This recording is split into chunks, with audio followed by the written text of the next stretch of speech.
As you see, Solo Polo today. Welcome everybody to another episode of the Straub Sports Show. I am Big Bro Ken, riding solo today. Unfortunately, little bro was hit bad by the storm. Not anything structural or anybody hurt. But unfortunately, he is still without power. So we just gonna keep on trucking today, baby. So I'm here with you. Nothing changed. Mama, good to see that your power's back on too. Good to have you in. Before I even get started, I just want to give a shout out to all my people in the state of Ohio here, in the city of Parma, in through that area, all throughout Bedford. A lot of people without power, a lot of people with damage, a lot of people with trees down, roofs blown off, just a mess up here. So my thoughts, positive vibes, prayers, all that stuff goes out to you guys. Excuse me, I didn't mean to get choked up. But all my thoughts go out to you guys as we try to kind of get back to normal and get everything cleaned up here. But welcome to another episode of the Straub Sports Show here on the 216 Sports Network. The 216 Sports Network. You can follow and like us on Facebook. You can like and subscribe on YouTube and become one of our 5,000 strong subscribers. What you get on the 216 Sports Network? A little bit of all of us. 4th and 15 with Mel and Smooth. There's a big college football episode coming up here in a couple weeks. Mel has also kind of kicked back up doing some interviews as well. The Jay Rich Show. Jay's been getting ready for basketball. If you follow Jay on Facebook, he's been keeping up with the U.S. men's Olympic team. We're going to talk about them here in a second. The Ruler's Minute with Rico McGee. Rico cranking out episodes on the daily, multiple a week. I think his recent episode is extremely, extremely important. It covers the boxing saga that kind of went on in the Olympics and exposed a lot of people's inability to Google correctly and kind of hold before they make judgment. I think it's an important episode. Make sure you go check that out. Outside interference. Mel had the pleasure of having the Soul Taker on during SummerSlam weekend here in Cleveland.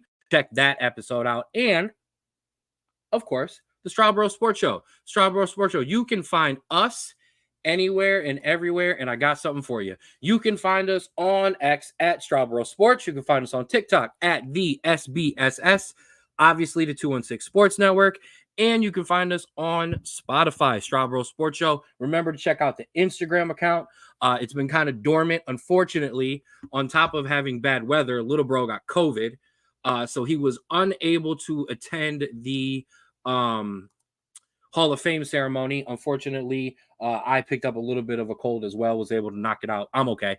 But little bro's recovering. He's good. So between that, the storm, and moving, it's been a busy week for the Straub Sports Show. But we've got things coming up this weekend. As I have pointed out many times before, this weekend on the 11th, Knuckleheads Bar and Grill, the season kickoff Kids for Christmas fundraiser, August 11th, as I said, 3 to 6 p.m.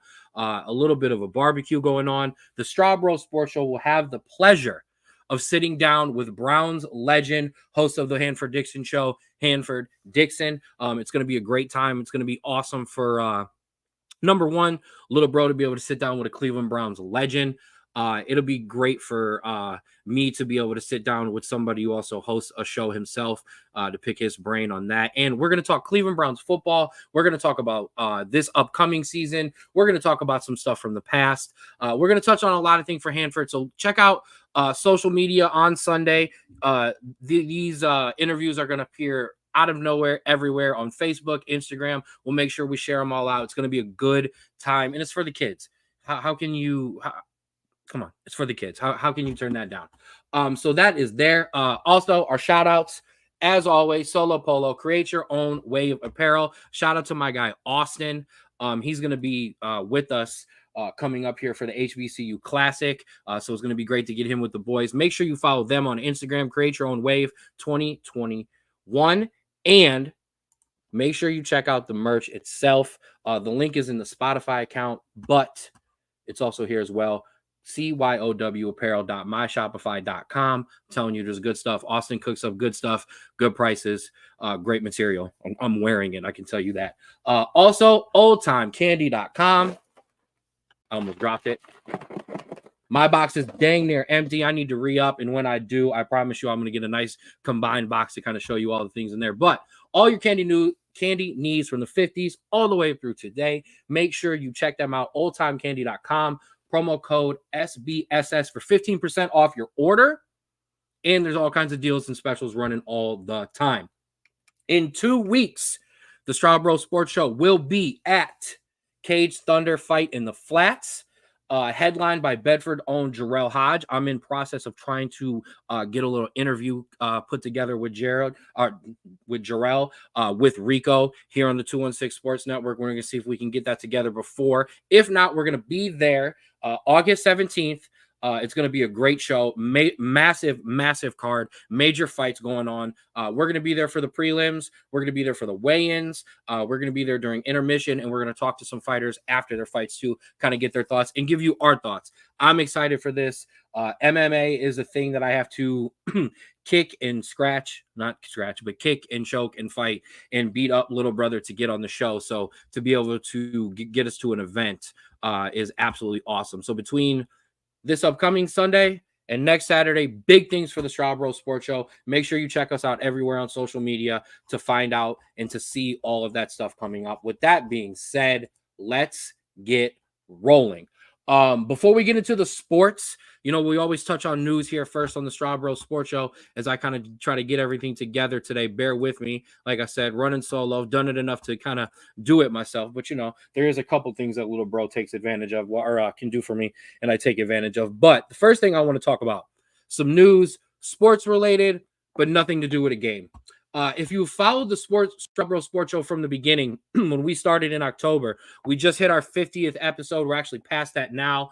We're coming up on a year anniversary of being a show here in October. One of the stories that we started with, unfortunately, was a story out of Kansas where a Jackie Robinson statue was stolen, vandalized, taken. I have great news. Now, obviously, we touched base with everybody when they said they had caught the people and then they were going to get it going. Well, it's over with. Organizers of the Youth Baseball League in Wichita, Kansas, unveiled the new Jackie Robinson statue, replacing the old one that was vandalized. This is pretty cool. The person who created the original one, unfortunately, passed away, but they were able to use the original mold and the original casting to remake the statue, put it up, and the entire cost was taken care of by Major League Baseball. We're very critical of Major League Baseball, and with every right, because they don't always do things correctly. They got this one right. So shout out to Major League Baseball. CC Sabathia was on hand. There was some other players on hand. I think they said there was about 900 or 500, over 500 people there, something along that lines. It was a great thing. So that's great to see. I'm glad we can finally put a bad thing to rest and find some positive in it as well. So that'll be your news. The other news. Come on now, everybody. Training camps are open now because I'm a college guy myself. Training camps have opened for college as well. I know everybody just likes to throw those away because when you hear training camp, everybody just wants to talk about the NFL. But yes, training camps have opened for college and the NFL. There are some trade rumors that have been floating around, and don't get me wrong, the Brandon Ayuk trade would have led the show off had this gotten done and he had come to Cleveland, but that is still in the works. It's still going around. There's been reports that obviously the Patriots, the Cleveland Browns, and the Pittsburgh Steelers are all involved. However, mixed reports everywhere. He doesn't want to play here. He wants to play here. To be honest with you, and I'm going to give my guy Nick, who rocks with us every week, and obviously a good friend of mine, credit because the way he said it off rip, at this point, everyone's throwing everything around. There's nothing means anything right now. Everything's just getting thrown around, and until something concrete happens, I think we kind of just got to let it happen and kind of put that to rest. But goes without saying, training camp has started. Football is back, ladies and gentlemen. We're done. I know we've got a little bit of the Olympics left. I know baseball season is still roaring, but football is back. You get to occupy your time on Saturdays and Sundays and Mondays and Thursdays and sometimes on Tuesdays and then Wednesdays when there's you get what I'm saying. All right, but football is back. I'm excited about it, but before we get too far, I do want to talk about the Olympics in the meantime. Now, obviously, since I'm by myself, excuse me, I don't have little bro's graphics. I got his notes. I don't have his graphics. So I don't have a gold count for you. I'm going to pop it up here in a second once I get the show shared on social media. Like I said, the only downfall of doing it solo dolo is, yeah, I got to do all this stuff by myself. But that's all right. You're going to hear my voice pop up in a second, and I do apologize for that. While you're with us today, make sure you're in the comment section. Make sure you roll with us. Make sure you're rocking with us. Like I said, I'm by myself. Come talk to me. We're going to have a good time today as I get this shared out from YouTube. Boom.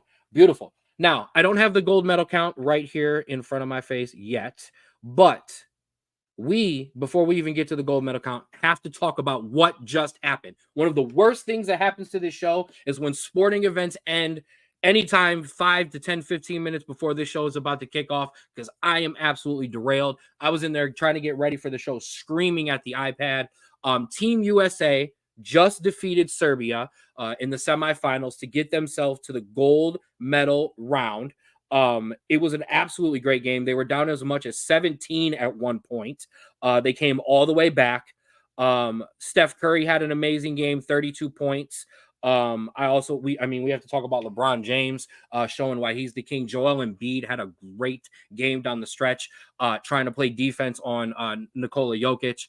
But I said this at the beginning, and I want to bring this back up because I'm by myself. So, of course, I'm going to toot my own horn as many times as possible today. I told you all, and yes, absolutely, Mom, it was an amazing game. This would be a lot more fun of a tournament with these games being closer because there's actual talent mixed around on these other countries. And that showed you. That is one of, if not the best, maybe not the, but one of the best Olympic basketball games I've ever watched. It's one of the most exciting. It's one of the most exciting times I've had watching an Olympic men's basketball game. I don't want to see us blow teams out by 50.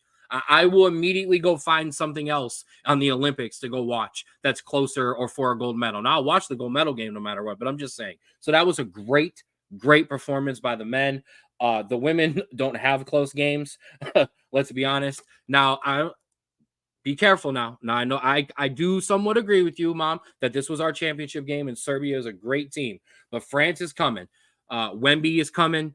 They've got two great big men in Wemby and Rudy Gobert. Wrong Rudy, that played for the Jazz. And the problem, and you saw it in this Serbia game, the United States lacks length. I know we've got Kevin Durant. I know he's a 7-footer. I know LeBron is big, but we've only got one true big man really on this team. Anthony Davis didn't play much. I know Anthony Davis is a big man, but it's really Joel Embiid. So the two 7-footers for France are going to dominate. What can Anthony Davis give us? More importantly, what can LeBron and what can KD do at the 4? But obviously, the guard position has to take over in that France game, and those guys really, really have to put on a show. Maybe Steve Kerr will get over whatever Jason Tatum has done to him, and maybe he'll play him some minutes, but we will see about that going forward. But U.S. men into the the gold medal game. That is Sunday at 3:30. Make sure you go and check that out. But let's get to the rest of these Olympics. I mean, we have to just... The United States, when we joked on last week's show, the U.S. were doing good, but the gold medals weren't there. And man, did we turn it on. We are fast. Well, not we, but the U.S. are fast. These track medals have started to come in fast and furious. We've got to talk about Cole Hawker, who hawked. All right, no pun intended, all pun intended. Let's be real here. In the 1500 meters, to grab gold. I want to give a shout out to Yared Nugais, who grabbed bronze on a great finish there too. Our U.S. women's relay teams are sick. Watching Sha'Carri Richards and Gabby Douglas just hawk people down the stretch is just amazing. I'm so glad she's there in Sha'Carri. I'm glad she's being able to kind of show the world who she is and how dominant she can be as well. And we got to talk about Noah Lyles. Noah Lyles is a star. I'm glad. The best part about when we win is all of these documentaries and all of these things that these guys and girls get to do leading up to the Olympics, they're filmed. Everything's done except for, some footage here at the Olympics. These things don't air if they don't win gold, or they don't air as much if they don't win gold. If you win a silver or a bronze, yeah, but, so immediately Noah Lyles wins gold in the 100 meters and immediately you see the package for the Netflix and the whatever the documentary they filmed. So that's one of the best parts too, is you see 8 years, 4 years, 8 years if you're Sha'Carri Richard, 4 years if you're Noah Lyles of work, not just come to fruition with a gold medal and notoriety and the love of your country, but now the behind the scenes monetary things get to come out. The documentaries, like I said, the articles, the think pieces, the stuff that they've had waiting, just kind of ready to go, and to see those go down are amazing. Noah qualified for the 200 meters as well. He'll probably grab that too. So like I said, as you hear it, I'm all in on the Olympics. I don't care. I watched us win medal in the synchronized swimming. I'm not going to lie. That is some of the most ridiculously amazing things I've watched in my life. I don't understand how they sit upside down in the water like that. Not going to lie to you. And here, I challenge you this. Before anybody tells me about how hard it is for them to stay in sync together or to like dance underwater, the most impressive thing that any of these girls do in synchronized swimming is constantly go under the water and come back up and not one time choke on water, because they have to come up smiling, all right, and at least 4 times I would come up under that water just choking my lungs out, all right. So that to me is the most impressive thing. Like I said, I'm all in on the Olympics. I'm sad it's coming to an end, but I'm also glad because football's starting to kick up. But we got another week of this wrapping up, which will lead me into our awards. Yeah, it is. There are some weirder Olympic sports, and I'm not gonna lie, synchronized swimming is one of them. But man, I'm all in. I was watching the diving. The 1500 meters, which I mentioned, is the first time we had 2 United States men on the podium in 100 years. In 100 years, we dominated the Olympics, and we can't get guys on the podium. And so it's great to see this stuff going on. But speaking of those Olympics, I want to give out some awards, and I have no choice but to have more than a couple today because I'm actually going to try to sneak in little bros too as I look it up. But obviously,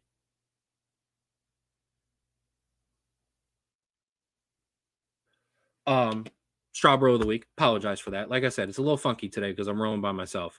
Pops asked a question while I'm getting it together. Weirder Olympic sports, synchronized swimming or curling? Man, curling, because I can at least understand. I can understand curling or synchronized swimming. Be really good, be together, and put on a dance routine. That makes sense. Curling, get it close, I guess. You just get it in the bullseyes, kind of like darts. So I'm not sure. I'm gonna chalk that up. But I want to give away some honorary Straub Bro of the Week, presented to you by Create Your Own Wave Apparel. Don't ride the wave, create your own wave, and you can become a Straub Bro of the Week. My first one, Olympic related, Scotty Scheffler for winning gold in men's golf, crying on the medal stand, basically saying that he went and watched the U.S. women gymnastics team, watched them compete, watched them win, got emotional watching them not just win, but being on the medal stand and seeing what it meant to them, kind of choked him up. Then he goes out, wins gold medal, gets on the stand, and cries it out himself. And I love every bit of it. This is absolutely what this is about. Pretty much capping off an amazing season for Scotty Scheffler, golf-wise. I mean, nobody, not to go on too long of a golf tangent, but nobody's going to touch what Tiger did. So when we talk about these guys and their seasons and the years that they have, everything's got to come back into a realistic perspective. And so Scotty Scheffler had a great year. Xander Schauffele had a great year. So the guys are having great years, even though, and I'm older. So when I say a golfer had a great year, I immediately go, but did he? Because it wasn't a Tiger year, but we don't get Tiger years anymore. And not a Straub Bro of the week, but my heart goes out to the Korean golfer who missed out, who would have been able to skip military service had he medaled. Do the right thing, let that guy slide. But that was tough to see as well. So that's there. I want to jump back at the very end, tail end of last week's show into that Friday, into this weekend. We had the wrap up of swimming. So one of my Straub Bros of the week goes out to Bobby Fink for setting the world record and winning gold in the 1500 free. It was a great race, and the way he tracked it down at the end and win the world record was great. The women's 4x100 relay team, which was the last swimming event that they had, and the United States girls just went out and absolutely smoked the rest of the world. Reagan Smith, Lily King, Gretchen Walsh, Tori Husk, I wanted to give them out. New world record, and like I said, they took gold in that one. Ahmed Alor, she became the gold medalist in the 68 kilogram final. They do it a little different in wrestling, how they get rid of it or how they give it out. She became the youngest Olympic wrestling gold medalist in U.S. history. I love this. And so I want to give a shout out, and I've been trying to get her name here, so I apologize. Here we go. I'm going to butcher it anyway. This is Straub's, Drew's. He was going to give this out anyways. Former Cincinnati Bearcat standout Annette Anike Achukenwoke secured a silver medal in Paris during the women's hammer throw. I watched it. Watching hammer throw is like watching people throw medieval military equipment. It's amazing. But she placed second. She took silver. She was a Cincinnati Bearcat. Straub was going with that, so I wanted to give him some love there. He completely threw me off having to figure out his stuff. But my last two, I want to give out two serious ones, but I want to step out of our country for a second. You want to talk about great Olympic stories, and this is how I want to end kind of talking about the Olympics. I think it's absolutely perfect. My second to last one goes out to Cuba's Mijan Lopez, who at 42 years old won gold in Greco-Roman wrestling, 130 kilograms. Not his first gold medal, not his second gold medal, not his third gold medal, not his fourth gold medal, his fifth gold medal, his fifth consecutive gold medal, becoming the first individual Olympic athlete in the history of the Olympic Games to win 5 straight gold medals. That deserves repeating. Became the first individual Olympic athlete to win 5 straight gold medals. The Olympics have been around since ancient Greek times. They have been around since the Olympic Games were literally running 10 feet in front of you. They have been around before we had calendars, clocks, all right, anything. And the man is the first person to do that. That is just amazing. He yep, I'll let you go there. Way to go, old man. Although I wouldn't call him an old man because 150 kilograms is heavyweight. The guy is a monster. But he's retiring. He left his shoes in the ring. I mean, of course he's retiring. What else has he got to prove? As he heads back to his native Cuba, that man deserves, I mean, maybe not to be president. I mean, I don't want to touch on international diplomacy, but whatever you have to offer that man in Cuba, he deserves it. And if we could offer him some more, obviously we would like that. But so shout out to him. And my last one, and this one's going to be tough because I was going to want to throw this to little bro afterwards so I could get myself together. But Straub Bros of the week are always important to us. But I love to use them to touch on some of the stories that are bigger than sports and some of the stories that are more important than sometimes than, just, I mean, even Olympic stories, as great as they are and they can be. Freddie Freeman, I want to touch on this. He returned Monday of this week to a much-deserved standing ovation after being out 2 weeks after his 3-year-old son, Maximus Freeman, battled Guillain-Barré syndrome. Freddie was beyond emotional in telling of the details. He broke down in the press conference. And his telling of the details will break anybody's heart. But as a father of a kid who's around his age, and hearing that, basically Freddie had to rush home because his kid was sick is one thing, but then he returned and then left the ballpark to find his son on a ventilator, basically keeping him breathing, is a totally another way to feel and another way to go. But after the right doses of medicine, the second dosage coming in 10 minutes after that, Max began to shrug his shoulders, and then after a couple days, they removed said ventilator, and moments later, he was sitting on his father's lap. So while he still has recovery to go, his dad is back at the ballpark and has said that it's believed that his son will make a full recovery. So on our show, on our behalf, our Straub Bro of the Week absolutely goes out to Maximus Freeman and Freddie Freeman and that family. That is just an absolute tough and scary situation, and I'm glad I get to come on here, and while the tough being part kind of ended with, like I said, they said he believed he's going to make a full recovery, and kind of everybody's trying to kind of get back to normal. So our honorary Straub Bro and our love going out there as well. So that will do it for our Straub Bros of the week. I'm gonna collect myself and get it together, because as a dad, it's tough to talk about kids being sick in any way. I'm not gonna lie. Tugs at a dad's heartstrings, but our love and our shout out to you. Now, we were talking about Freddie Freeman. We were talking about Major League Baseball. It's time to guard the land. It is time to talk about our Guardians. It is time to talk about some Major League Baseball. Thank you, Pops. I appreciate that. Now I don't have Little Bro's Major League standings graphic, but we don't need that. We're here to talk about the Guardians now. Yeah. And that deep breath was not for me. That was to get ready to talk about these Guardians. A tough series in Baltimore. We took the first two, and then we dropped, and that ended poorly. And then we match up with the Diamondbacks, and we just get rolled. I mean, and that's facts. I mean, there's no way to sneak around it, get around it, anything like that. A big series now with the Minnesota Twins, and I mean, it has to be said, the Guardians could walk out of this Minnesota Twins series with something that they have not had all year, and that's a deficit in the AL Central. This team has pretty much been number one, has been on top at times. We've talked about this division lead being 7-8 games, and not so much, not anymore. It's right here, and the Twins are playing better.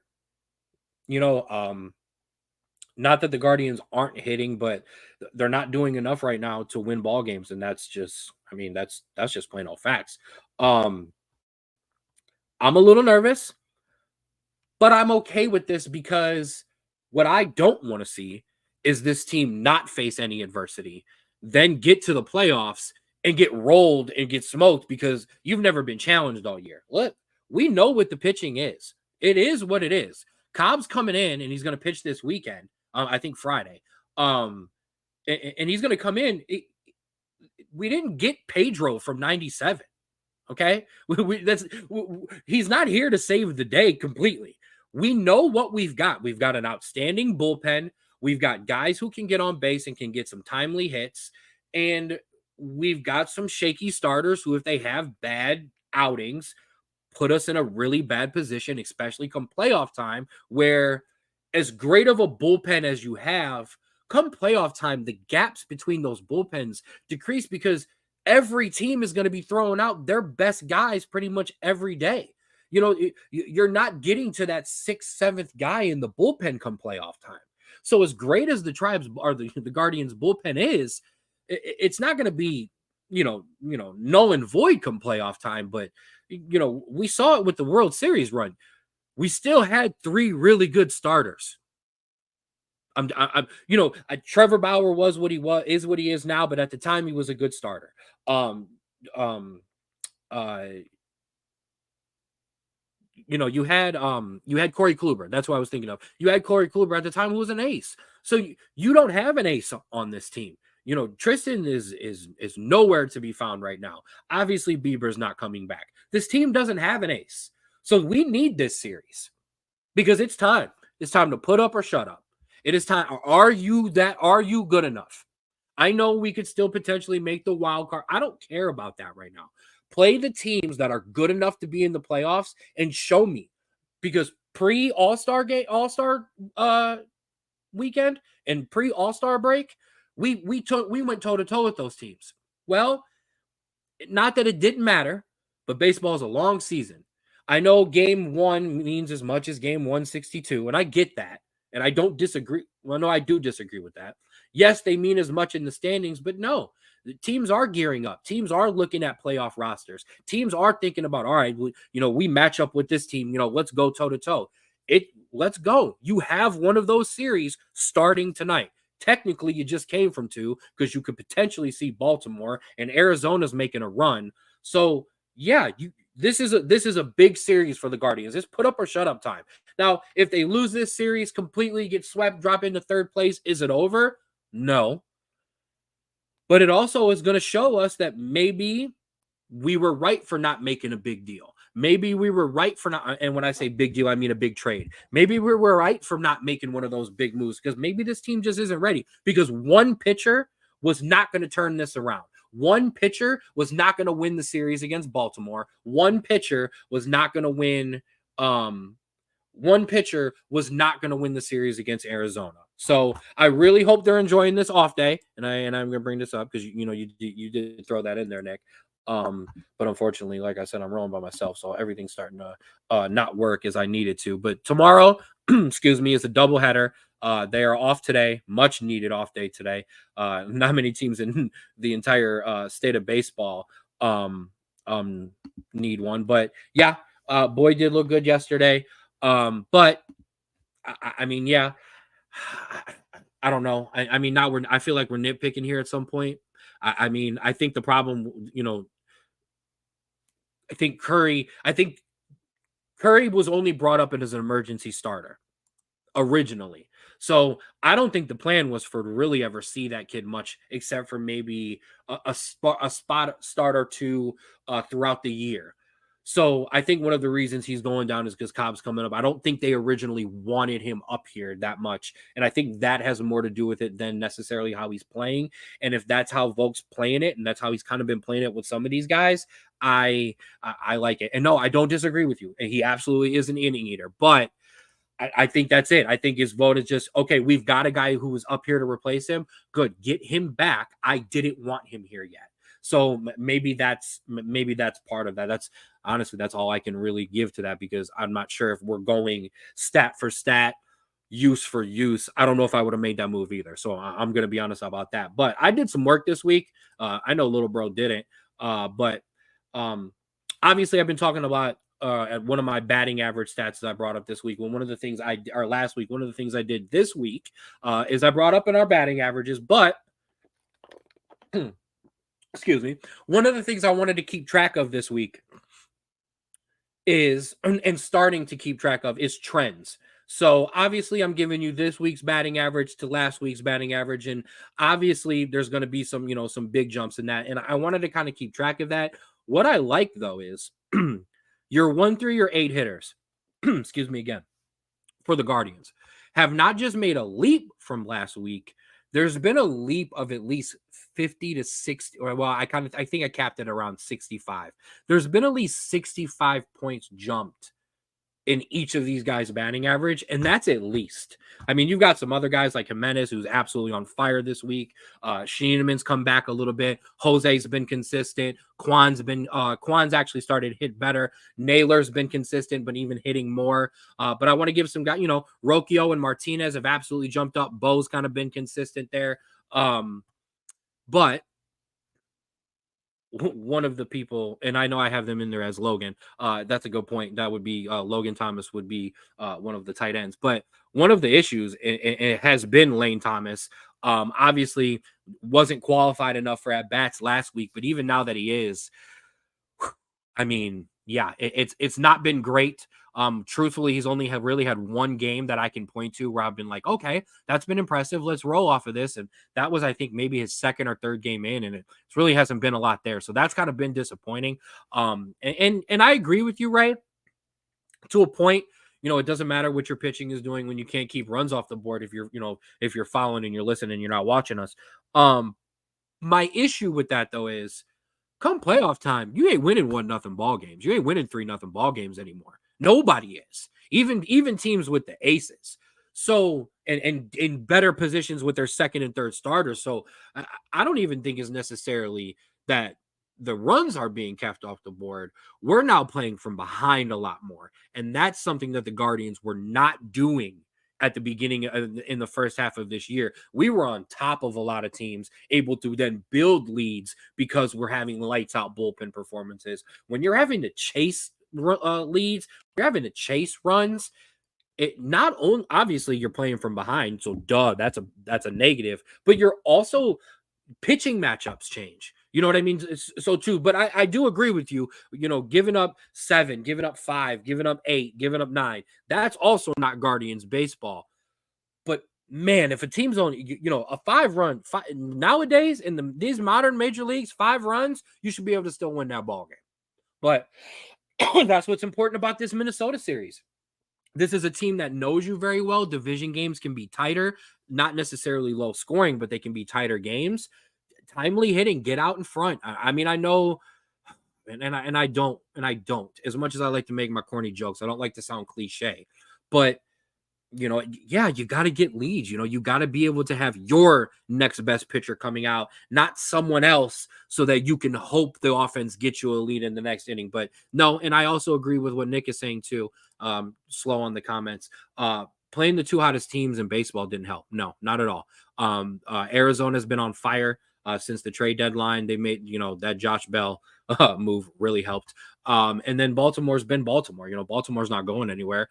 This is who they're going to be for the rest of the year and pretty much who they've been. So, that's important. But like I said, so 2 white arrows, for anybody who's still confused as I was talking about it, is somebody who went up at least 60 points. Somebody's a little bit on fire this week. Obviously, 1 arrow is just 1. And then unfortunately, our red arrows are guys who are not on fire.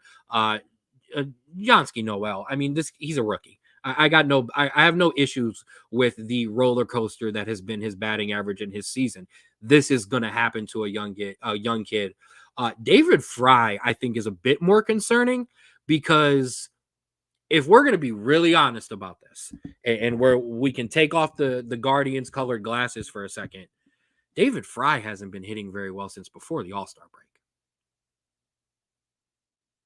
Yeah, I'll leave that in the silence for a second. He really hasn't.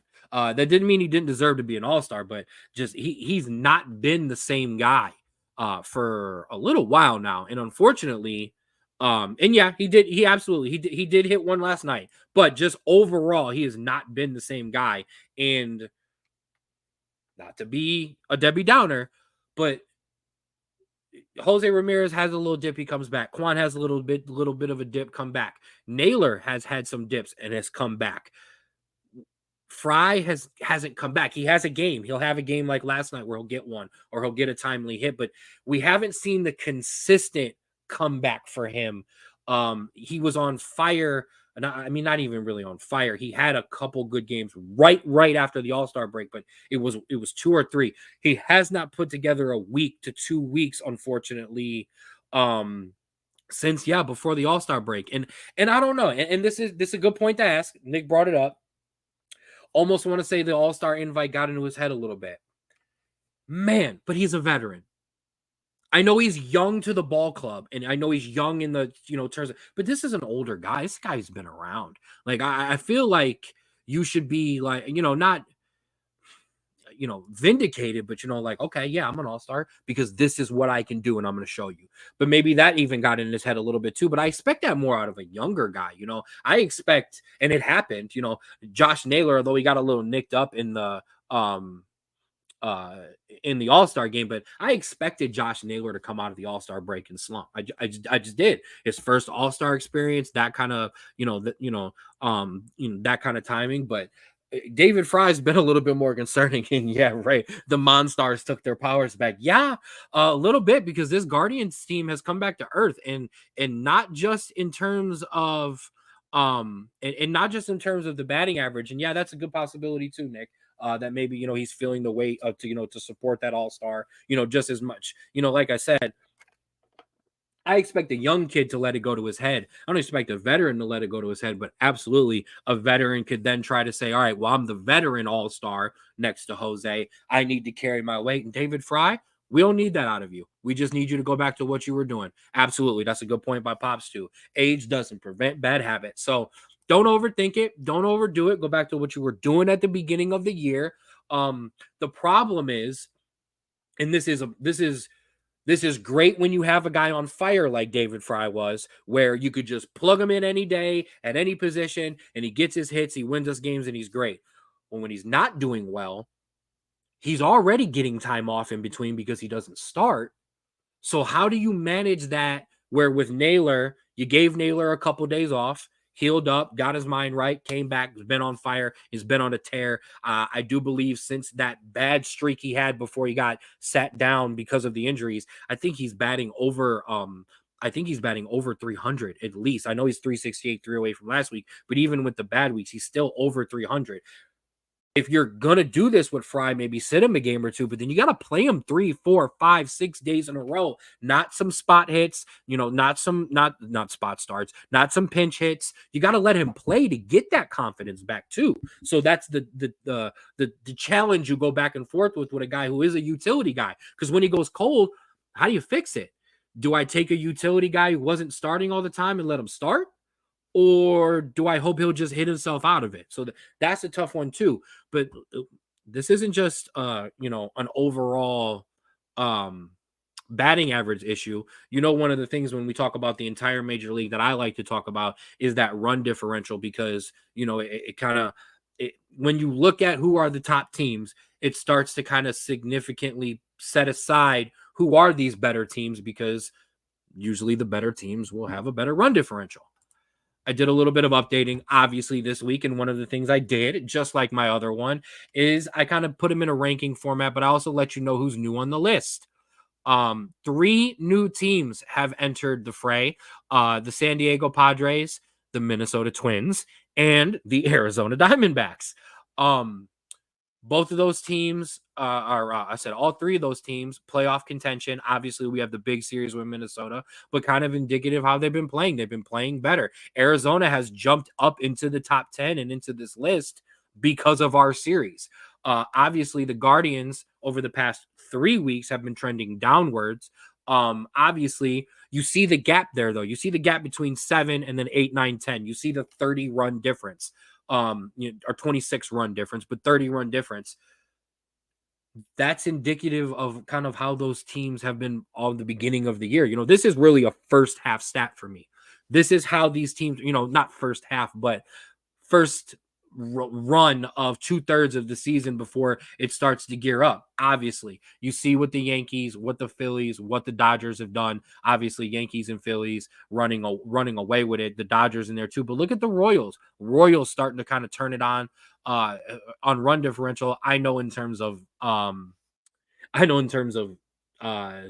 standings, the Royals kind of, throw a little wrinkle in, what I was talking about. But, Little Bros Brewers right there in the 5th. Obviously, the Orioles had great games with us, but that went down. But there's your run differential around the Major League Baseball. Excuse me. Like I said, I don't have the standings right here in front of me. I can pull them up, but I mean, I don't really want to talk about the rest of the Major League Baseball right now. We can do that as we gear up and we get closer to October. I wanted to really, really, truly focus on the Guardians this week. And like I said, big series with Minnesota coming up. Let's see what they can do. I'm really, really curious. Like I said, I'm excited. I want to see what this team can do when they're tested. So we'll go from there. Like I said, hopefully they're listening, boys. I know you got me. I know you got the Straub Sports Show on in the clubhouse. We're here for you. We got the foam finger. We got Jose's the stick head up there. We're rolling with you, boys. So hopefully we can get going and we can get back on track. So that'll do it for the Guardians. So what I want to keep doing, because obviously the train don't stop rolling just because little bro is not here. We're going to continue the NCAA preview this week. Obviously, it's going to be a little bit different because, obviously, like I said, I don't have little bro. So I do not have his graphics. I don't have his stuff, but that's okay. because I'm on top of my stuff and I have all my stuff until I just realize that I'm actually missing something, which is not good because that means, and I don't know if you can still hear the show. If you can, bear with me for just 1 second because I did forget something. And I know everybody just loves the sound of clicks and Googles while I stall here.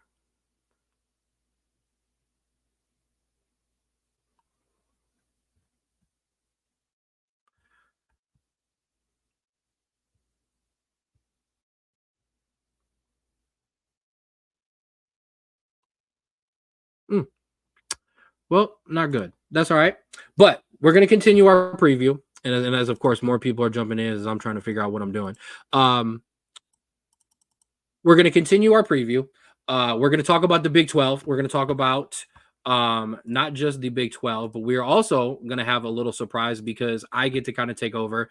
Not that I don't take over anyways, but one of the biggest things I was going to be able to do was take over on the teams because I get to talk about something all by myself today. Yeah, hey Siri, play the final countdown. Yeah, it's all disaster right now. So one of the things we'll be able to do is I'm going to bounce back, and like I said, we're going to talk about the Big 12 today, and I'm going to talk about my Notre Dame Fighting Irish. It's my show; I get to do what I want. Not that we weren't going to talk about them anyways, but one of the biggest things that we were going to be doing was bouncing back and forth. Well, obviously, there's no bouncing back and forth today, but what we can do is still go through the Big 12. I've got everything ready for us. What I just needed to do was find something, and I got it, and I found it. So bear with me because this was probably the worst 2 to 3 minutes of the show I think I have ever done in the history of this show. But I found what I was looking for, and that is my Big 12 tiers. Bow. Okay, not up in the right spot, but we're going to run with it right now as I try to get it together. So one of the things we have in the Big 12 this year, as you see, not everybody's created equal. We just got to be honest about this, okay? And not every team actually has a chance to make it. So what I want to do is I wanted to start at the bottom. Obviously, little brother did not cook up these tiers. I did, but we're going to start at the bottom and we might stay because this is the bottom tier of the Big 12. We do not expect a lot of these teams to make a whole lot of noise. What we can, I would say, what we're really truly hoping for is that I don't know, we make a bowl game. And I know the funny part is I know there's a team sitting at the very, very, very bottom of that list that everybody is, like, wait a minute, Ken, you're telling me that you're putting your team there, the team that you never, ever, ever want to put at the bottom. Yes, you see Colorado is down there. You also see little bro Cincinnati Bearcats. You also see as I'm clicking all around. Like I said, we absolutely went into a disaster here, sweating it through. The Houston Cougars, the BYU Cougars, the Arizona State Sun Devils, and the Baylor Bears. Now, when I say bottom of the Big 12, I mean, I'm not talking about teams that are going to win 3 or 4 games, although I know Colorado only won 4 games, but teams that don't really have a chance to challenge for the Big 12 title, teams that don't necessarily have a chance of really making too much noise. Basically, there are a lot of teams that, unfortunately, and I know little brother doesn't like to talk about this, too much. Teams that between going through transition into the Big 12 or teams that kind of, unless have a lot of, really don't have a lot of options, really don't have a lot of great recruiting. One of the things that I did do this week, and I was able to do it for not just my team, but I was able to do it for Little Bros teams as well. And that was to go through and find out not just how good these teams are doing on the recruiting level, but what they're bringing back. One of the most important things that I should say, one of the most important things that happen in college football Obviously, we talk about portal rankings and we talk about stuff like that. But one of the big things that happens is, teams are not returning all of their talent. You know what I mean? There isn't always return guys, but it isn't always necessarily. We were talking about the MAC and we were talking about some of the ACC was the fact that these guys were not returning top linemen or productive guys, and that will absolutely hurt you. If you're returning, your five or your top 10 on defense, it means a whole hell of a lot more than when you're returning guys that really don't put up as much. And that's it's not great. Um so as we start in our tiers, I want to start with Cincinnati. And unfortunately, nobody in the entire world could talk about Cincinnati better than my bro. But unfortunately, he's not here. Now, a rough first season in the Big 12. We got to be honest about it. There's no way around it. But the recruiting class, I think that Cincinnati put together really, really, really came together. The recruiting class that they've gotten back has really come together, and I apologize for all of that scrambled mess, but unfortunately all of the things that I was trying to get done and was already done kind of backfired on me, and unfortunately I wasn't able to get something together that was really, really important. But Cincinnati, rough first season under Scott Satterfield. Trying to replace Luke Fickell is a disaster. 25 players transferred out that first year under Luke. When he left, you were always going to have an issue. You're always going to have an issue when you're at a small school and you lose a big time head coach. But there were some things to be excited about. There were some things to take some pride in. Quarterback Emory Jones, 2,200 yards, 18 touchdowns, graduates and is replaced by Indiana sophomore transfer Brandon Sorsby, who in some limited time has looked good. Running back Corey Kiner returns. They've got 13 transfers coming in to a team that ranked 12th out of 14 in team defense in the Big 12. So they absolutely need some help on the recruiting stage. So let's bring up your Big 12 recruiting. One of the things you're going to see there, Cincinnati towards the bottom. Obviously, we talked about our tiers. So I can pull this up actually over top. So you see Cincinnati, okay? You see where they are here. You see them kind of somewhat towards the bottom there. 51st in recruiting ranking, 42nd in transfer ranking, and then obviously 60th overall. I think they're going to fare better than they were. I think the thing that's going to help Cincinnati is they've always kind of had a history of even when they lose a coach, because remember, they had former Notre Dame coach Brian Kelly there.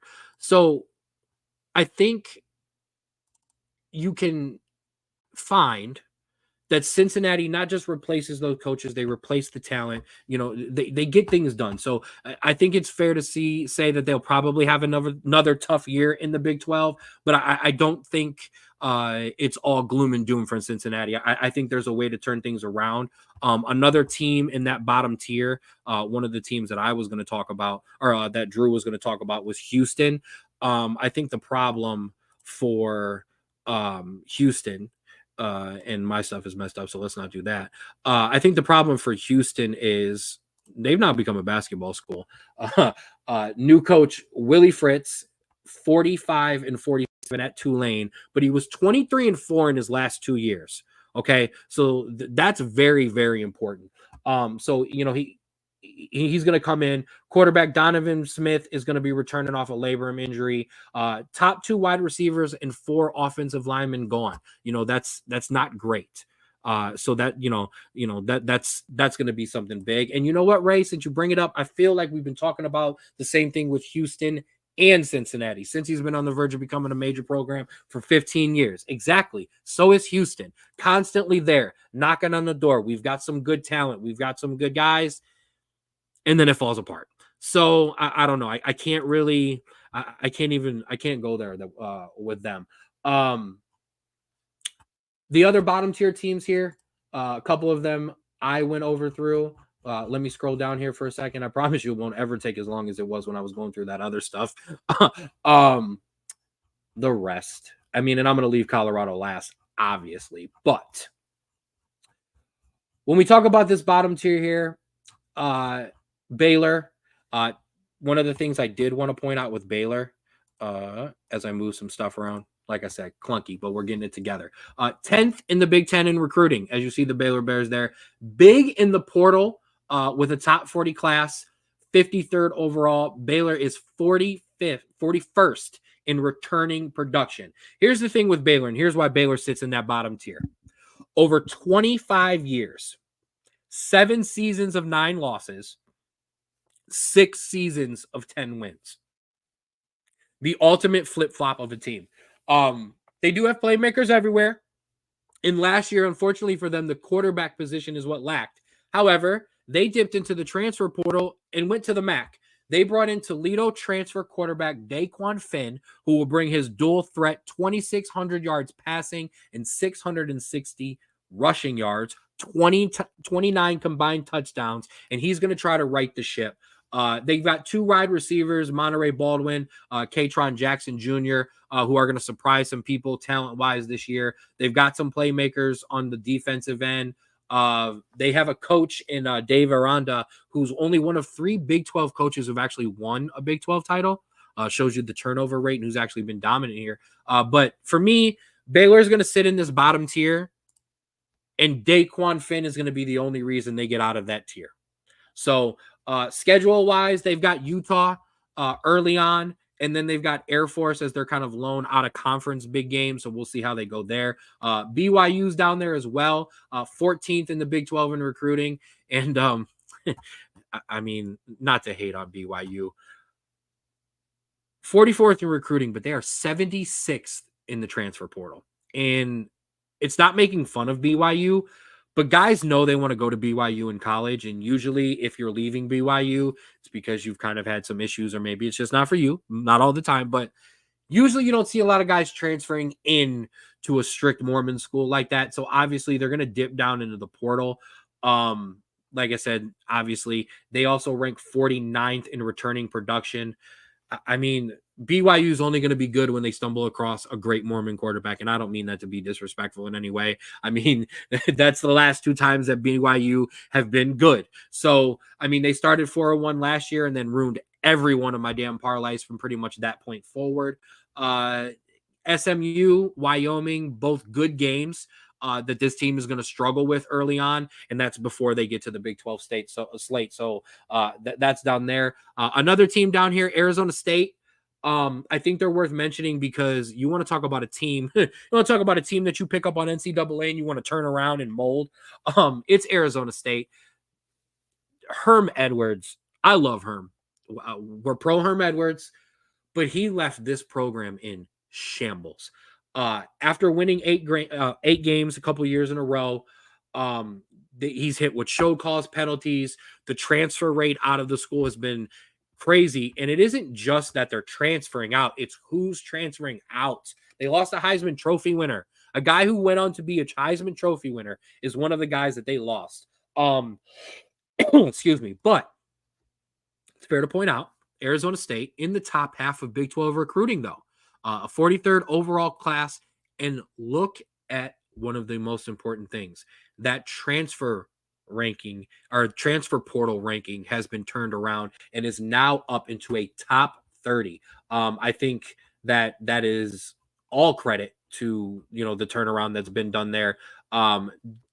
Still, they've got Jaden Rashada, seems like a good quarterback. We'll see what they've got there. They also picked up 6 really, really good starters on both ends of the ball in the portal.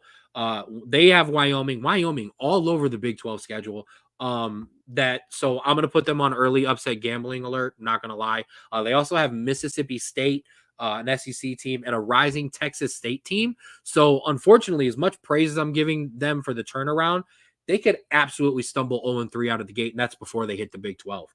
So that's one to look out for there. That'll kind of do it for your teams in the bottom of the portal, minus said one specific team.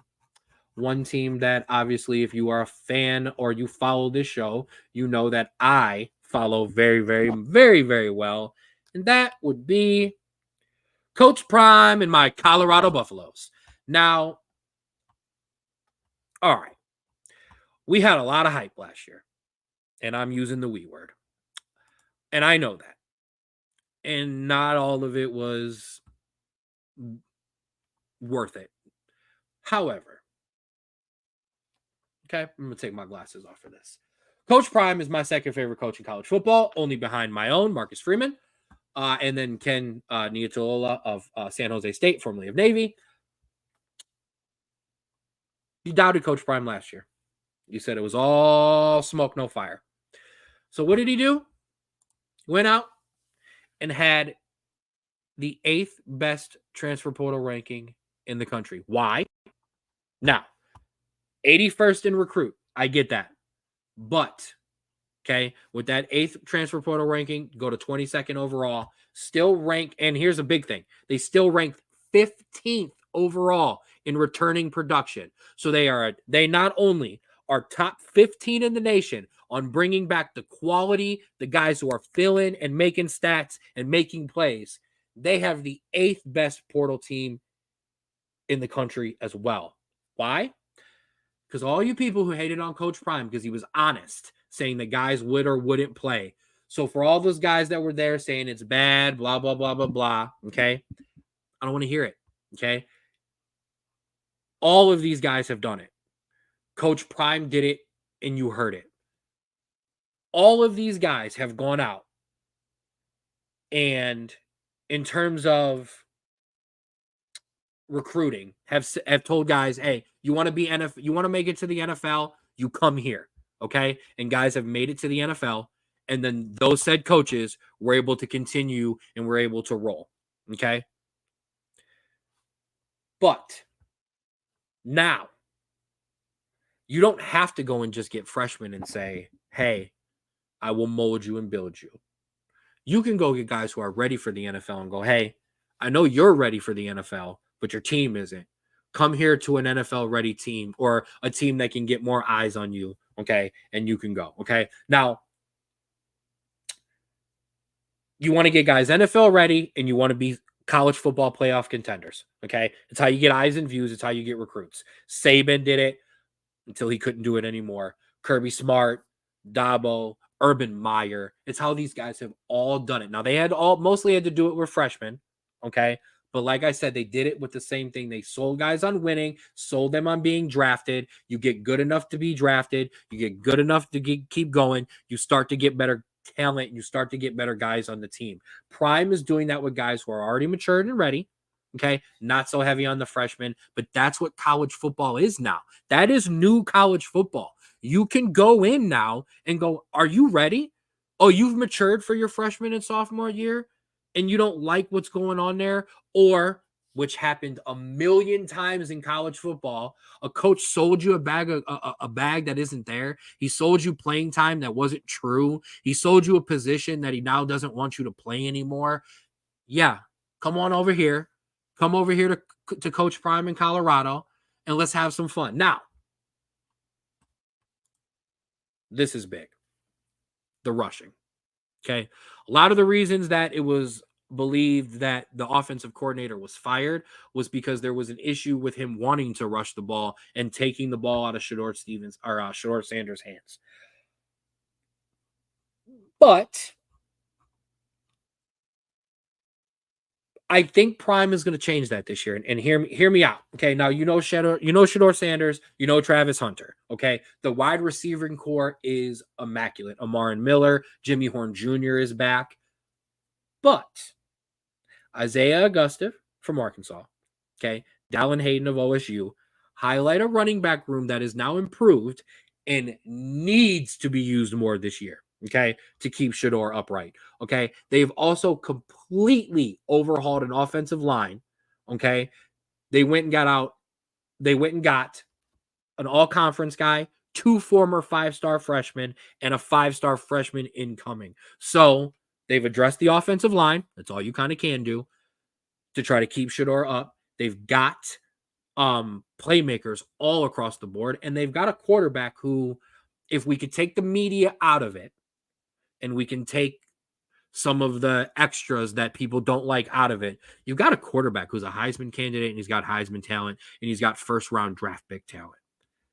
That can win you a lot of games in college football, and that can get you to where you need to go. I do want to, because it is fair pointing out though. Like I said, Prime's doing this with mature guys, and nowadays with social media and NIL, and he still has I think it kind of gives Prime another year and Shedeur another year where they can still have a little bit smoke, not a little bit less fire, but before it starts to really, really hurt this team. But with the talent there, I mean, it should be better. It has to be better. I mean, I'm not going to lie. Now, Coach Prime didn't just dip in on the offensive line. They dipped into the Arizona State portal like everybody else has. And then they went and got some other guys. A big part of this portal ranking was the defense, which I think needed addressed. I mean, there was some, they blew a 29-point lead at Stanford last year. And yeah, you need to rush the ball, but you also need to not give up touchdowns like they were. So I think the defense needs to absolutely take steps. Shedeur needs to play like a Heisman candidate. And Travis Hunter needs to play like Travis Hunter. I think all things can happen in college football from year to year. A lot of overhauls can happen. A lot of changes can happen. You're talking about a team that in 1 year went from one of the worst program in college football to a 4-win team, a place where kids want to go. Could they make a jump to 7 to 8 to 9 wins? Yeah, they really could. It's a tough schedule. But when you have a Heisman Trophy candidate at quarterback, a top pick and a top playmaker in Travis Hunter, the wide receiving core, you have talent on the offensive line, which you didn't believe you had the year before. You dipped into the portal and you recruited talent on defense. Why can't they have 7, 8 wins and be in the college football playoff mix? They absolutely can. They could also only sit at about 6 or 7 wins and not be anywhere near. They're going to start with North Dakota. They've got Big Ten contender Nebraska, a rematch with Colorado State. And then they run off UCF, Kansas State, Arizona in a month. And then they finish the season with Utah, Kansas, Oklahoma State. So, yeah, I've given a lot of noise and a lot of talk to Coach Prime in this Colorado team. But, I mean, it's deserved because, number one, it's my show, and I want to talk about Colorado and Coach Prime. But they have a chance to do something very special this year if everything comes together. We saw flashes of it. If it comes together, it could be special. I think this team will make a bowl game, no doubt, this year. And I think they might surprise some people, but we'll move on from talking about one single team because we've got some other teams to talk about. Now, let's get into that second tier. All right, they could stumble, they could rumble. These are kind of the middle of the pack in the Big 12 and kind of not just my mind, in Drew's mind as well. I mean, teams that kind of surprised people last year, Kansas, West Virginia, teams that disappointed people last year. Excuse me, TCU, Iowa State. I mean, TCU came in ranked very, very high. Michigan let you know that was not where they should have been. So, I mean, all over the place is kind of an understatement in this group here. UCF, we'll talk about here first. KJ Jefferson.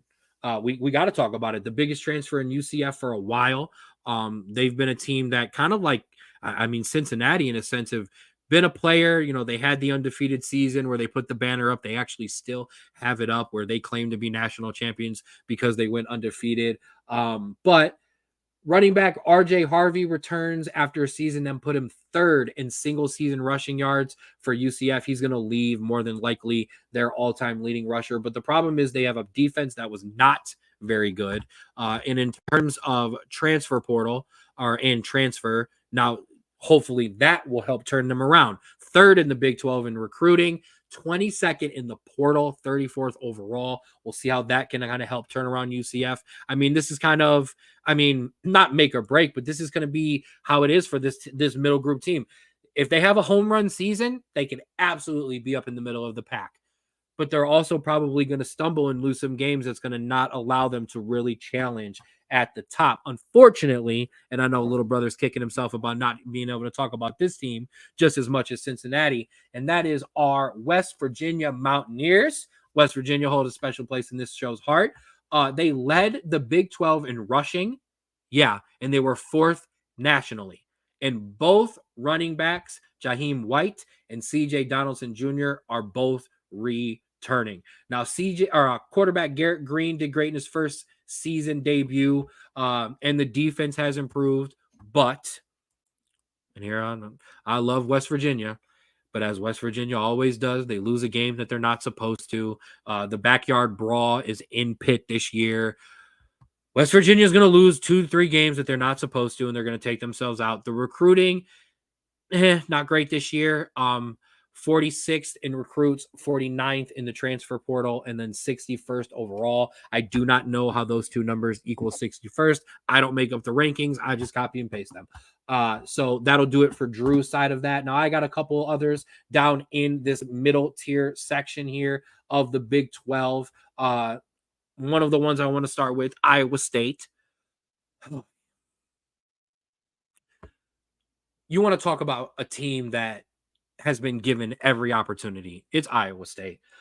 They're currently last in recruiting in the conference, 71st overall, 83rd in the transfer portal. I think is a red flag for a school that has been in the Big 12 this long.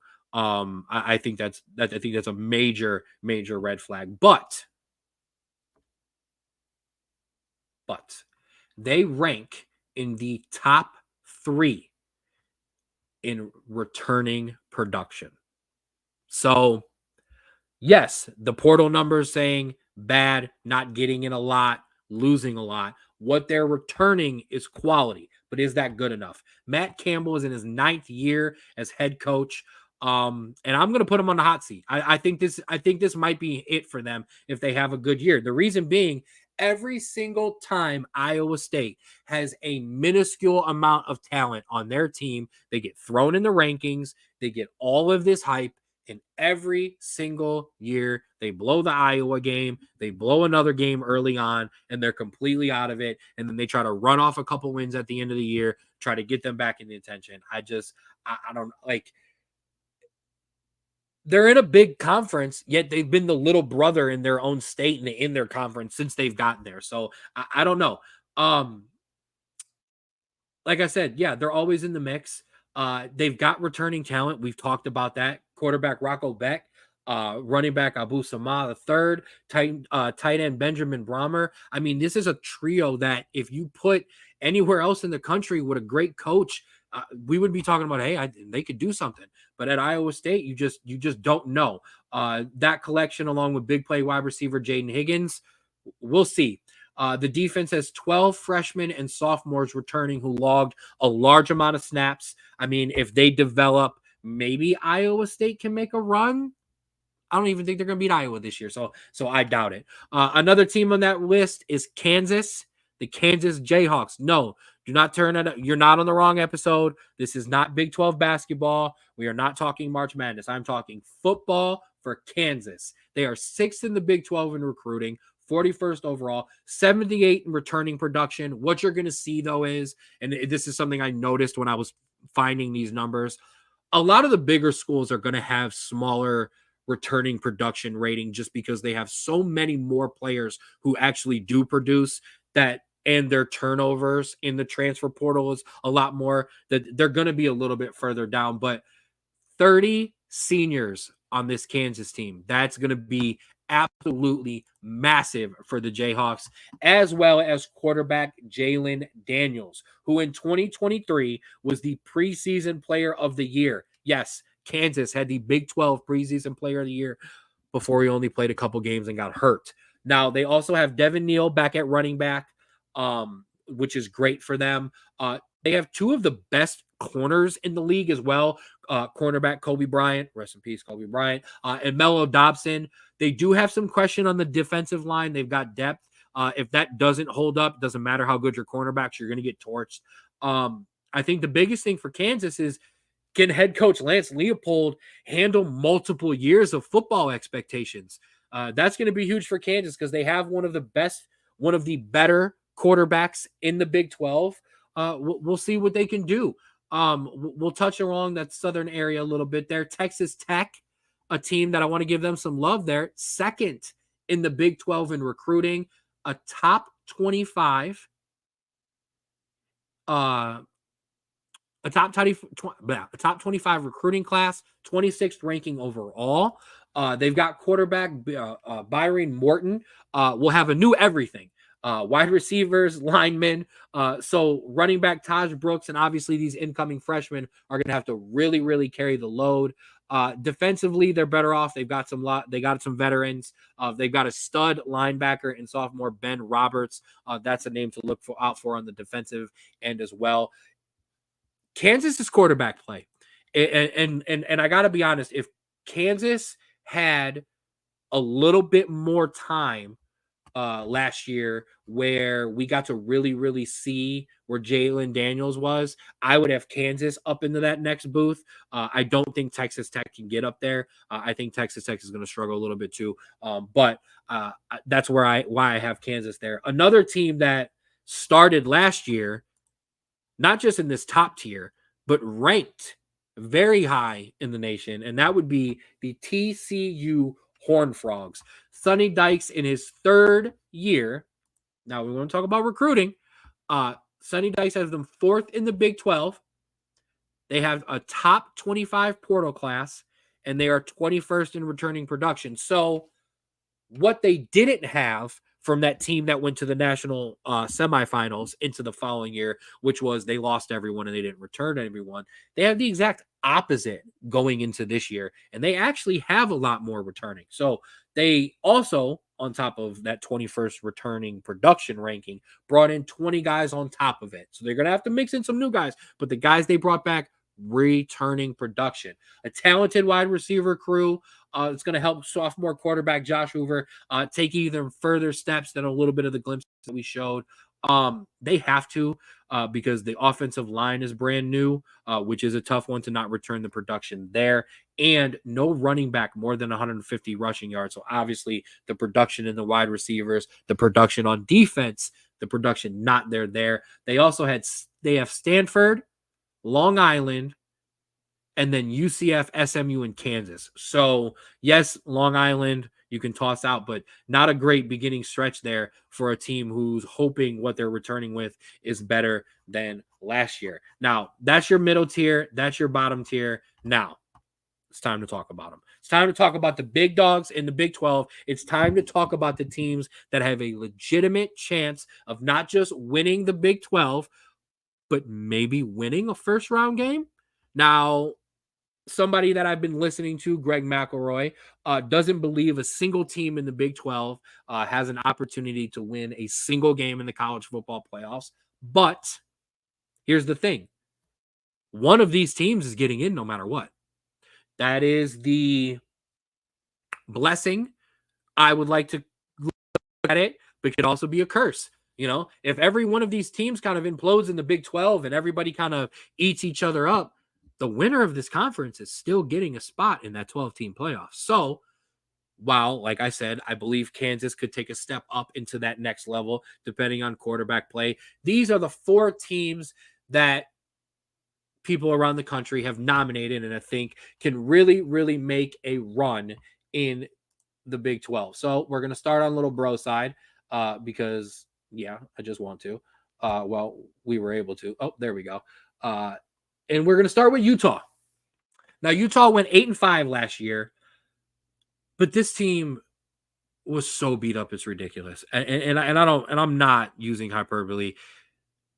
I mean, they lost their quarterback, their star quarterback, Cam Rising. They lost their backup quarterback. They went to the third string quarterback. The third string quarterback got hurt. The second string quarterback came back and played. Then the second string quarterback got hurt, and the third string quarterback took over for the rest of the year. Yeah.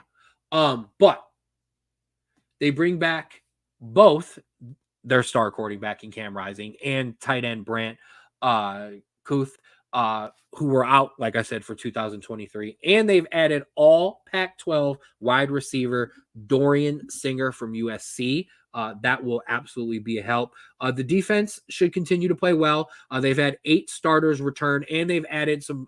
They've added Georgia Tech and Michigan transfers, Keenan Johnson, Cameron Calhoun, to booster the secondary. I absolutely believe if Cam Rising is healthy, that Utah isn't just going to be in play for the Big 12. They're going to be a team that's going to get taken a lot more serious on the national level as well. So that is absolutely a team to look out for. In terms of their recruiting, because, we want to look at that. Utah kind of in the top end there, 59th overall, 33 in the transfer ranking. A lot of guys want to come in, want to play for a team that's constantly ranked in the top 25, top 15, top 10, like Utah has been, 40th overall. So we'll see how Utah fares. Like I said, good quarterback play, and they're gonna be in the mix. Another team with some fluctuation at the quarterback, and that's the Kansas State Wildcats. They are on another new offensive coordinator, their third in 6 years. Quarterback Avery Johnson takes the reign after some nice performances as a backup after they lost Will Howard to the Ohio State Buckeyes. But they do get star running back DJ Gideons returning with his 1,200 yards and 10 touchdowns from last year. They've kept 3 great wide receivers, and they've added Penn State transfer Deontay Cephas. They did lose 4 offensive line starters, and obviously tight end Ben Sinnott to the NFL. But Kansas State defense regularly has a top, not just 5 defense in the Big 12, but usually a top 25 defense. So this shouldn't be any different. So as long as that defense plays well first couple weeks of the season, allows the quarterback to get rolling, allows some of these new pieces to get on the offensive end, Kansas State always has a chance to win the Big 12. Whenever we count them out, they're always in the mix down late. So I'm absolutely not doing anything else but putting them in that top tier and kind of letting them see how that plays out. So that'll do it for those 2 teams. What we can do now is we will switch over to my teams, except I lost my teams. There we go. I want to start with a team that I'm going to be honest, when me and Drew were doing this little draft that we do when we take our teams, this is the team that I took first in the Pac-12, and that would be your Arizona Wildcats.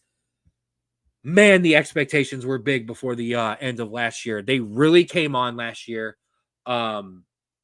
They were 6-23 before last year, 10-3 this year, and would have been in the 12-team playoffs had we had a 12-team playoffs this last year, as they were ranked 12th. Now, we come in this year, 8th in the Big 12 in recruiting, 50 overall, thanks to 37th in the transfer portal, kind of boosting that up, only 85th with the recruits, and then 43rd in returning production, just breaking the top 50. But they've lost some big stuff, but they return Heisman candidate, Straub Sports Show, Straub of the Week, and Ken, one of Ken's quarterbacks to watch, especially as you're going into next year's NFL draft. Noah Fafita and his 2,800 yards, 25 touchdowns, and 72% completion rating from last year. To Troy McMillan, his number 1 go-to guy. Receiver is back as well. I am super excited for them. The expectations as a team and Heisman potential with Fita are something that first-year head coach Brett Brennan will absolutely be challenged with. And he has to deal with the loss of 10 defenders who saw 200 snaps or more. So they lost their coach. They've lost a lot of guys on the defense, but they hit the portal big time on that playmaker side, and it's going to kind of make or break the defense because 11 transfers are coming in on the defensive side. The D-line has to come through because the back end is really pretty solid there. But the D-line's going to have to absolutely outplay their rankings. They brought in some guys from San Jose State, some guys from Stanford. These guys are going to really, really have to outplay, but they have a very weak schedule. One of the things I noticed, and I'm not just I'll clown the team that I like and I'm going to talk about, but Arizona, just like majority of these teams in the Big 12, do not have good outside of conference schedules.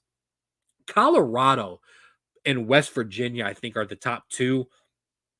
Colorado has Nebraska. West Virginia has a big game. Outside of that, I'm not going to lie. The Big 12 ain't playing anybody, okay? And you don't have to anymore. This is the downfall of the 12-team conference playoff. No one has to play each other anymore. If I win my conference, I'm in. The only teams that have to play each other now are the smaller schools.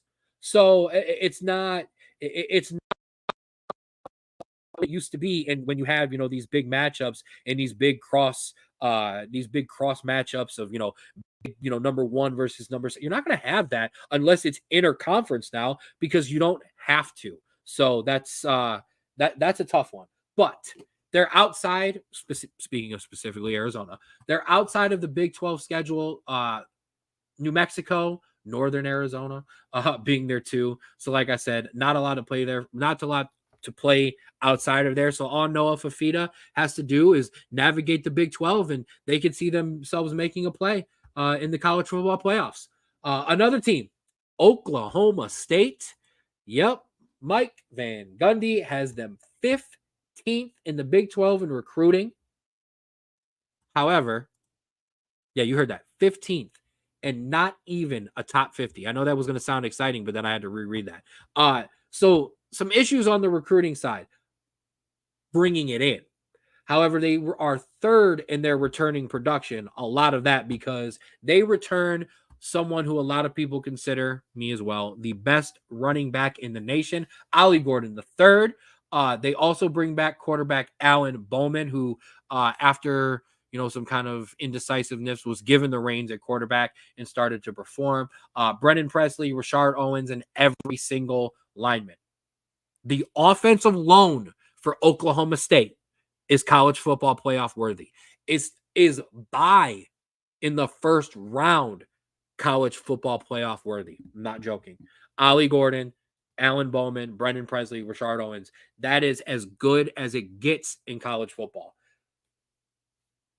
The defense, they have playmakers.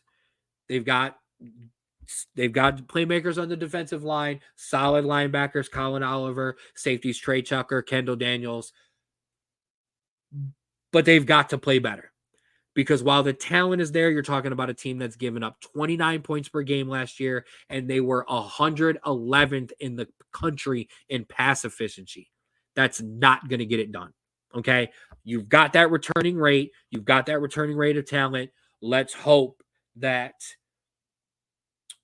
these guys can kind of get it together, get in the scheme. Defenses absolutely get better from year to year.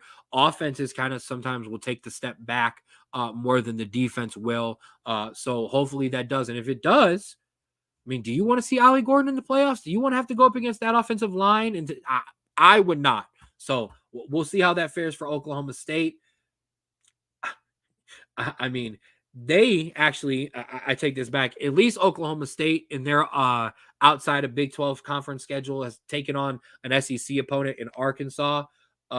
They also have a decent matchup. That matchup, I should say, is sandwiched between South Dakota State and Tulsa, though. I know people are a little bit high on that Tulsa team, but not a great outside of the Big 12 schedule for Oklahoma State either, because if you just lose to Arkansas and you run the table in the Big 12, you're in. Like I said, this is a lot of that. You're pretty much in no matter what in the Big 12, or not pretty much, you're in with a win in the Big 12. So like I said, as I said before, not a lot of these teams taking on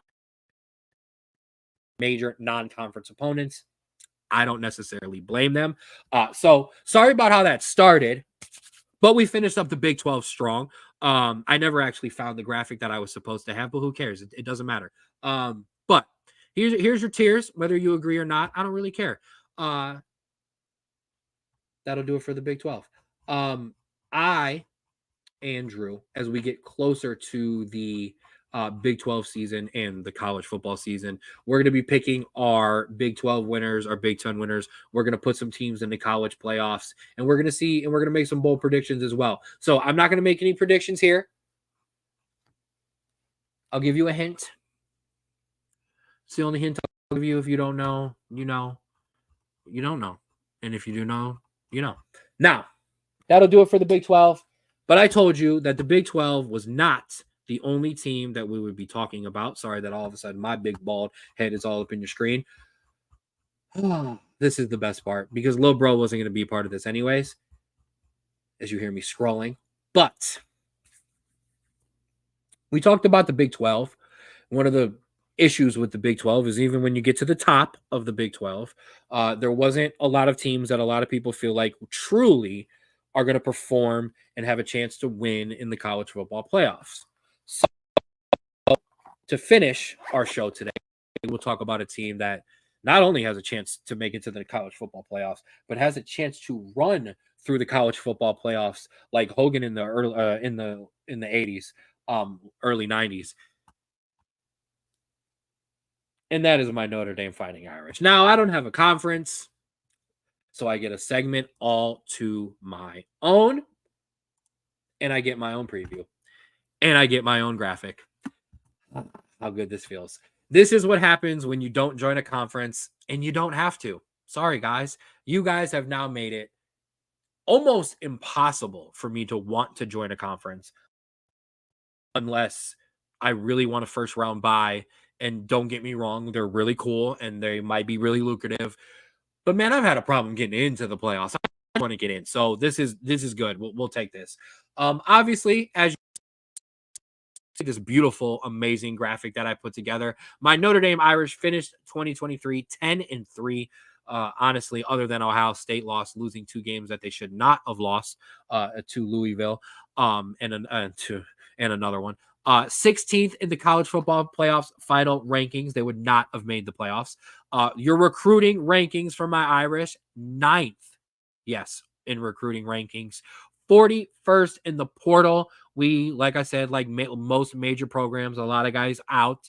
A lot of guys can't hold up to the academic standards and, the rigorous training regimen at Notre Dame. So they dip into the portal. 10th overall. Which is great to see. Constantly a top 15 class, and then 74th. I'm sorry, in returning production. That's because obviously we graduated our top quarterback, our top receiver, our top end. But we do have some portal ads, key ones as well. Quarterback Riley Leonard from Duke. I mean, if his ankle was good, we are good. I mean, and that's just basically flat out. We lost some wide receivers in the portal, so we dipped in. We stole one from our rival in Clemson, and Bo Collins, Chris Mitchell from FIU. We, along with Riley Leonard from Duke, we also took RJ Oben, an edge from Duke, and then Mitchell Jeter, South Carolina. Got to give the kicker some love.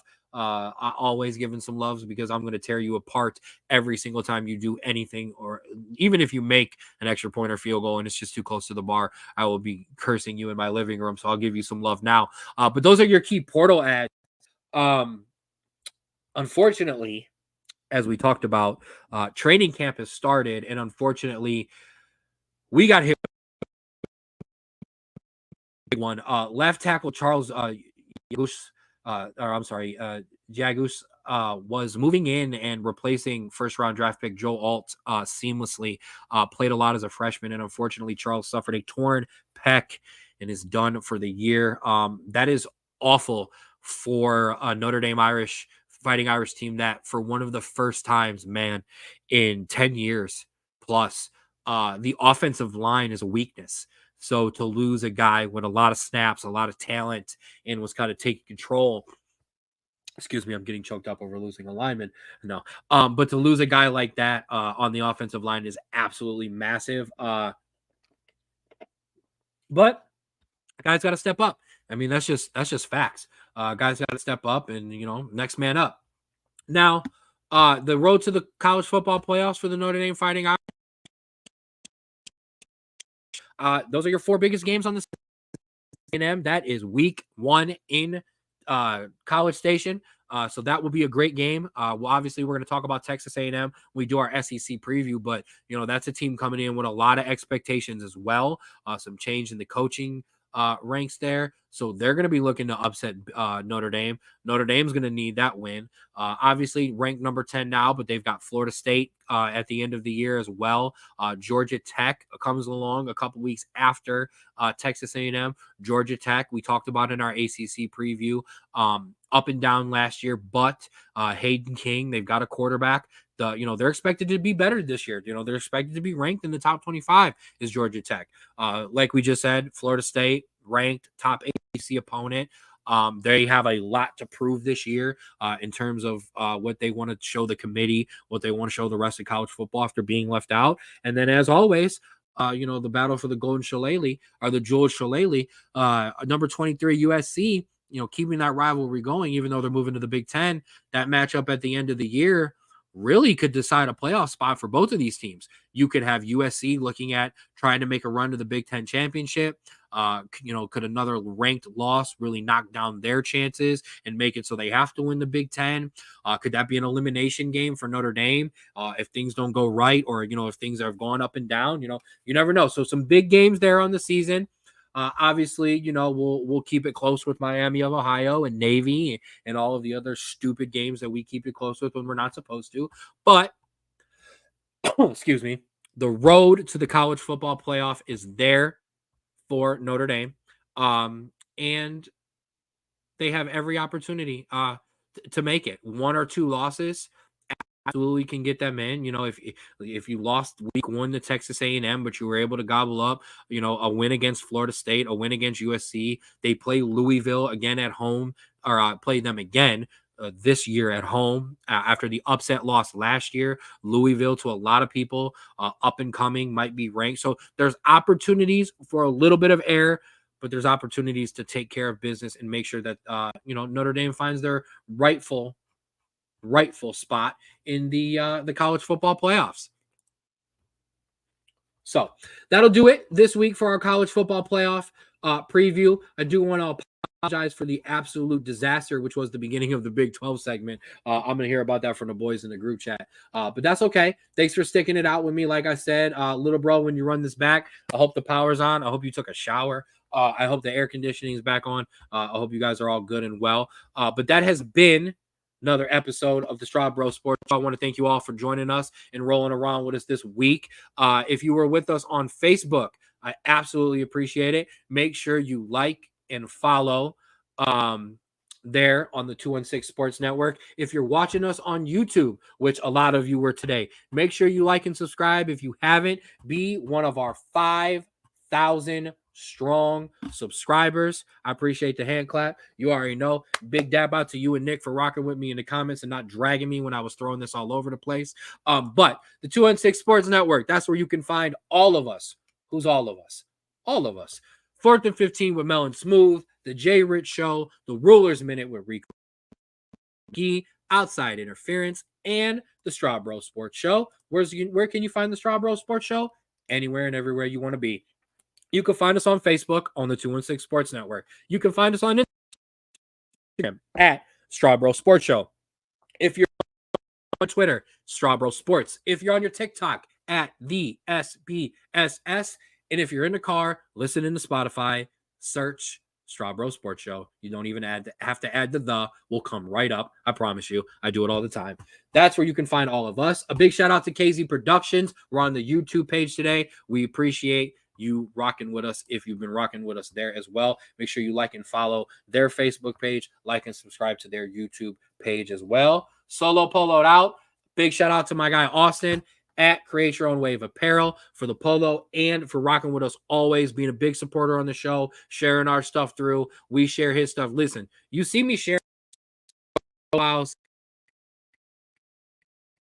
because they rock with us and we really believe in them.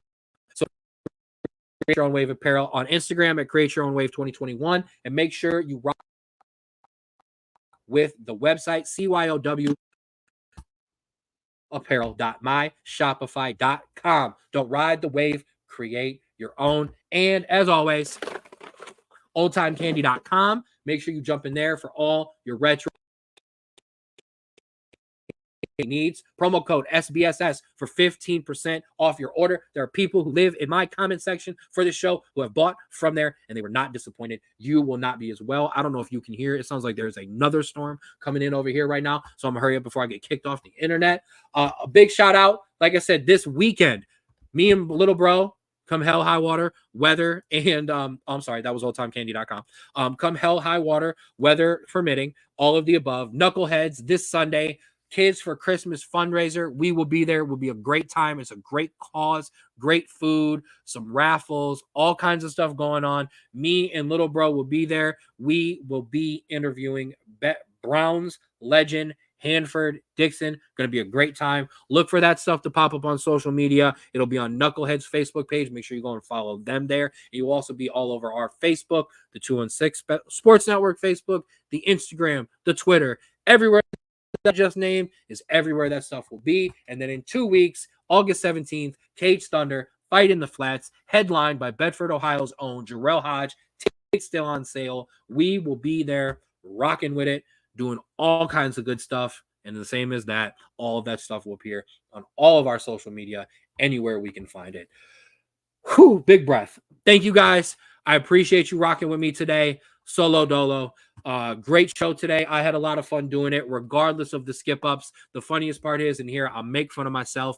I had the graphic ready. I didn't even need to go find the other one. All I did was screw around for 3 minutes and just make a mess of myself. But we rallied it together. Thank you guys a lot for rocking with us in the comments and for rocking with the Straub Bros Sports Show in period. I get to do this because I get to cut it off because little bro's not here. You know, we're coming up on a year on this show, and I really got to thank you guys for the support because I wouldn't be doing this without you. I wouldn't be doing it without the likes and the shares.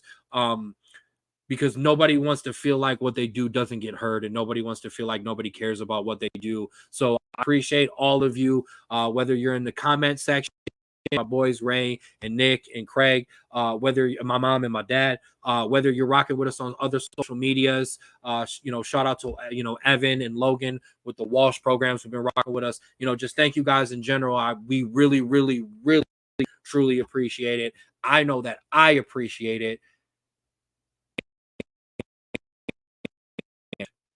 As always, from the 216 Sports Network and the Straub Bros Sports Show, please be safe. Please, I hope your recovery from the storm goes well. And please remember to love